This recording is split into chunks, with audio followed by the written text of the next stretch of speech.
We are starting our list of the top 25. It says best Final Fantasy music. We really picked our favorites, although some of us kind of did like a hybrid of favorite and best. But at the end of the day, I think the list still holds up as some of the best tracks in the series. And we're starting with one of the ones that's most likely to get copyright struck. So we'll see how this goes. If I can't put a version of it afterwards, then you're going to know why. It'll just be us talking and the video cut off. What does that mean? Well, it means something with lyrics, obviously. And it probably means something that, Japan in particular might have a problem with. Our number 25 is from Final Fantasy X, and it's a song of underwater sex. Why? Just why? Here we are. It's not playing for some reason. There it goes. I can hear it, yeah. Yeah, I don't think it was playing the first time, even though I hit play and people could see that I hit play. So, I hated this song 22 years ago. This is Doug's responsibility. He's the only one who voted for it. There are only 2 songs in the top 25 that only received 1 vote. It took us 3 seconds for Doug to derail the voting. God damn it.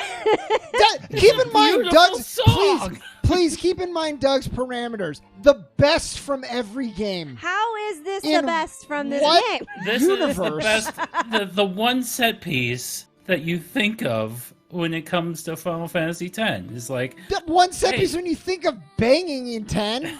it's the one where they got their movie studio to actually do the cutscene with. It's a beautiful song. Yeah, it is a very pretty song. I would say that Suteki Dane is basically, there are 3 Final Fantasy VII, Final Fantasy VIII, not Final Fantasy VII, Final Fantasy VIII, Final Fantasy IX, and Final Fantasy X all did this thing where they had a theme focused on a song that had lyrics. For Final Fantasy X, it was this one, Suteki Dane. You'll notice that a lot of elements of various songs in the game feature the melody from this song. In all 3 cases, 8, 9, and 10, I liked those inclusions of the melody in those themes a lot better than the actual song. And I would say that Final Fantasy X, of those 3, it was the last one I would have picked. That's Sorry, interesting. I see. I just hear everybody's attacking me. Well, it's because it's a bad choice. But no, I mean, it's a pretty song. What I think is interesting is that this plays during a part where, unless I'm mistaken, in 8, because that was just a fucking fever dream. Who knows? It was like the first time you had like a relationship in any way reflected physically with any sort of physical intimacy. I know in 9, they hug at the end, and in the 7 they never do it. 6 they never do it. It's like the first time where they actually kiss, and you're like, oh my god, Final Fantasy is growing up. So and this song is tied to that moment, and so there's some significance there, I think, for the series. Also, you said it's motion capture, so good moment. It's an okay song. Yeah, I prefer the melody like when it's instrumental and incorporated in other parts of the game.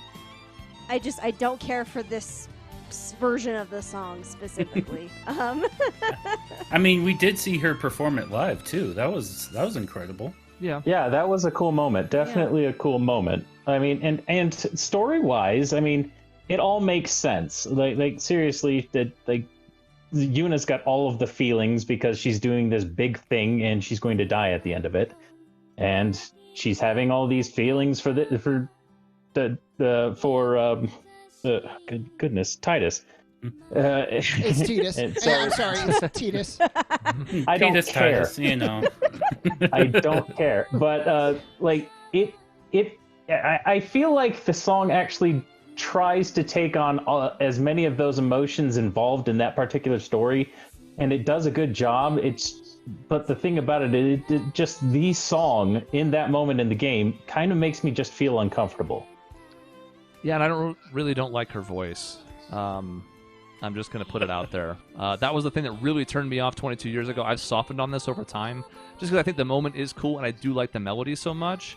But especially the intro verse, I'm just like, oh, God. I'm sorry. I don't like the performance. I think she's talented, but I don't like her work here. All right, so you bad guys just start. need, like the instrumental one.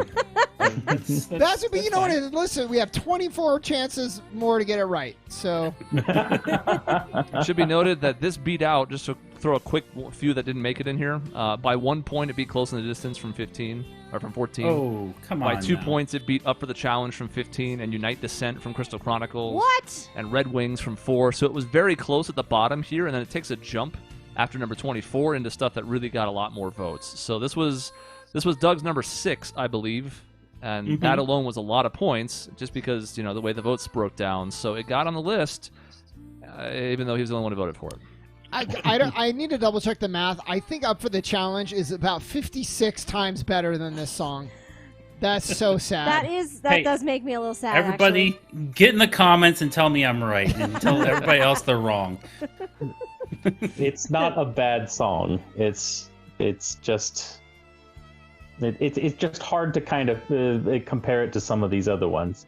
But at the same time, like I wanted to say during the previous video, is that there's a lot of variety of different kinds of songs, and I kind of wonder if we had focused specifically on different types of songs, like if we could have put up Suteki Dane against Melodies of Life, if we could have put that up against Eyes on Me, like that particular kind of song, if it would rank a little bit better in my mind. Yeah, like a tournament. We do a tournament. Instead, we trusted people with opinions, and we learned our lesson. So next time we're doing brackets where they won't kill the song.